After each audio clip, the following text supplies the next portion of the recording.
নমস্কার, আপনাদের সকলকে স্বাগত জানাই চ্যানেল রূপা মুখার্জিতে। বিধানসভায় খুব শীঘ্রই দুটি গুরুত্বপূর্ণ বিষয় নিয়ে আলোচনা হবে। প্রথমটি হলো ইউনিফর্ম সিভিল কোড ইউসিসি এবং যেটা সোশ্যাল মিডিয়া নিয়ন্ত্রণ সংক্রান্ত প্রস্তাব এবং ওবিসি সংরক্ষণ নিয়ে সম্ভাব্য পরিবর্তনের বিষয়। আজকের ভিডিওতে আমরা আলোচনা করব ওবিসি সংরক্ষণের ইতিহাস, কেন ৭৭টি সম্প্রদায় বাদ পড়েছিল, ব্যাকওয়ার্ড ক্লাস কমিশনের ভূমিকা কি, ভবিষ্যতে নতুন করে ওবিসি তালিকা তৈরি হতে পারে কিনা, চাকরি ও শিক্ষায় এর সম্ভাব্য প্রভাব। তাহলে চলুন বিষয় প্রবেশ করা যাক। ভারতে স্বাধীনতার পর থেকেই ওবিসি সংরক্ষণ যে ছিল এমন নয়। ১৯৭৯ সালে তৎকালীন প্রধানমন্ত্রী মোরারজি দেশাই মন্ডল কমিশন গঠন করেন। কমিশনের উদ্দেশ্য ছিল সামাজিক ও শিক্ষাগতভাবে পিছিয়ে থাকা শ্রেণীগুলিকে চিহ্নিত করা। মন্ডল কমিশন দীর্ঘ সমীক্ষার পর ওবিসিদের জন্য ২৭% সংরক্ষণের সুপারিশ করেন। পরবর্তীতে ১৯৯২ সালে সুপ্রিম কোর্টের ঐতিহাসিক রায়ের ভিত্তিতে এবং ১৯৯৩ সালে কেন্দ্রীয় সরকার সেই সংরক্ষণ কার্যকর করে। মন্ডল কমিশনের যুক্তি ছিল যে সমস্ত সম্প্রদায়ের শিক্ষা, সরকারি চাকরি, সামাজিক অবস্থান ও অর্থনৈতিক সুযোগে দীর্ঘদিন পিছিয়ে রয়েছে তাদের উন্নয়নের জন্য সংরক্ষণ প্রয়োজন। এই মূল্যায়নের জন্য কমিশন বিভিন্ন সামাজিক, শিক্ষাগত ও অর্থনৈতিক সূচক ব্যবহার করেছেন।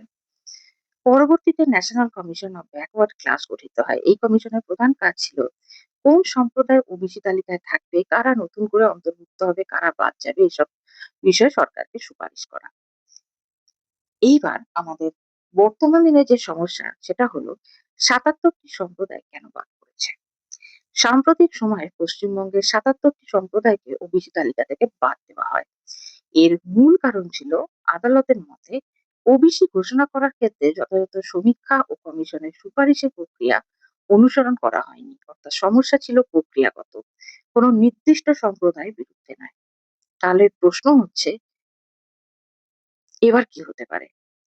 এখন রাজ্য সরকার নতুন করে ব্যাকওয়ার্ড ক্লাস কমিশনের মাধ্যমে সমীক্ষা করছে। যদি কমিশন বৈজ্ঞানিক ও আইনসম্মত সমীক্ষার ভিত্তিতে প্রমাণ করতে পারে যে কোন সম্প্রদায় সত্যিই সামাজিক ও শিক্ষাগতভাবে পিছিয়ে, তাহলে ভবিষ্যতে তাদের আবার ওবিসি তালিকায় অন্তর্ভুক্ত করার সুপারিশ করা হতে পারে। তবে চূড়ান্ত সিদ্ধান্ত আদালত ও সরকারের প্রক্রিয়ার উপর নির্ভর করবে।